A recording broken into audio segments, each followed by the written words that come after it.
Hello అండి. ఎలా ఉన్నారు? అందరూ బాగున్నారా? నేను ఈరోజు కొబ్బరుండలు చేశానండి. చాలా బాగా వచ్చాయి. పిల్లలు ఇంట్లో ఉన్నారు కదా, ఏదో ఒక స్వీట్ చేయమంటే ఇంట్లో కొబ్బరికాయలు ఉన్నాయని కొబ్బరుండలు చేశాను. నేను 5 కొబ్బరికాయలు తీసుకున్నానమాట. 5 కొబ్బరికాయలకి కేజీంపావు బెల్లం తీసుకున్నాను.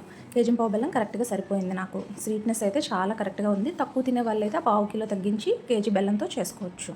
ఫస్ట్ నేను తీసుకున్న బెల్లం మొత్తాన్ని ఒక గిన్నెలో వేసుకున్నాక అందులో ఒక టీ గ్లాస్ వాటర్ వేసుకుని బెల్లాన్ని కరిగించుకున్నాను. ఇలా కరిగించుకుని వడకట్టుకున్నాం అనుకోండి, అప్పుడు బెల్లంలో ఉన్న డస్ట్ అంతా పోతుంది. ఇప్పుడు బెల్లం కరిగిపోయింది.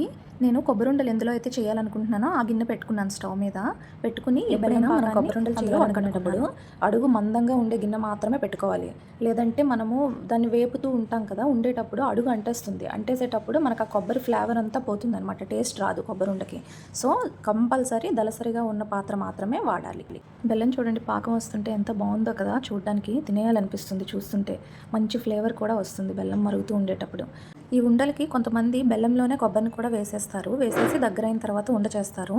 అలా కూడా బాగుంటుంది. కానీ నేను చేసేది ఎలా అంటే, దీన్ని అరిసెల పాకంలా చేస్తాను. ఆల్మోస్ట్ బెల్లాన్ని అరిసెల పాకంలా చేసి అందులో కొబ్బరి వేస్తాను. కొబ్బరి వేసిన తర్వాత మళ్ళీ కొబ్బరిలో ఉన్న నీళ్ళంతా బయటకు వస్తుంది.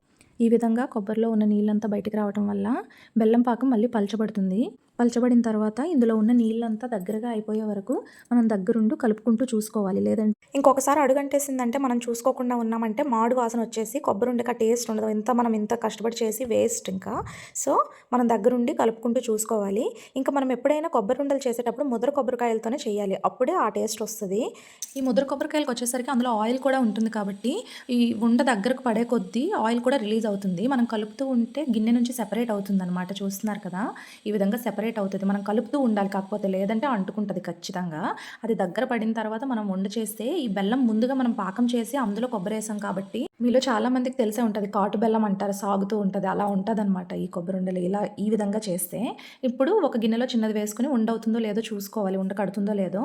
ఇది నాకు రెడీ అయిపోయింది. సో నేను తీసేసి ఉండలు చేసేసుకున్నాను. పళ్ళనికి కొంచెం నెయ్యి రాసేసుకుని ఇంకా చేసేసుకున్నాను. వేడిగా ఉన్నప్పుడే మనం వండ చేసుకోవాలి. కొంచెం కష్టంగానే ఉంటుంది కానీ తప్పదు. ఇంకా చల్లబడిపోయిందంటే గట్టిగా అయిపోతుంది అనమాట. అప్పుడు ఇంకా ఉండలు చేయలేము మనము. ఇంకా అయిపోవచ్చేసరికి మా అక్క కూడా వచ్చిందండి. గిన్నెలో ఉన్న అడుక్కి ఉన్నది తీసుకుని తినడం మీలో ఎంతమందికి ఇష్టమో చెప్పండి. నాకైతే చాలా ఇష్టం. మా అక్కేమో ఆ పనిలో ఉంది. నేనైతే ఉండలన్నీ బాక్సుల్లో సెపరేట్ చేసేస్తున్నాను. ఆ లాస్ట్కి ఉన్నది, అడుగులో ఉన్నది తీసుకుని తింటే ఆ టేస్టే వేరు కదా అసలు. ఇంకా మొత్తానికి ఆ గిన్నెలో ఉన్నదంతా తీసేసి ఇలా ఖాళీ చేసామన్నమాట. ఉండలైతే చాలా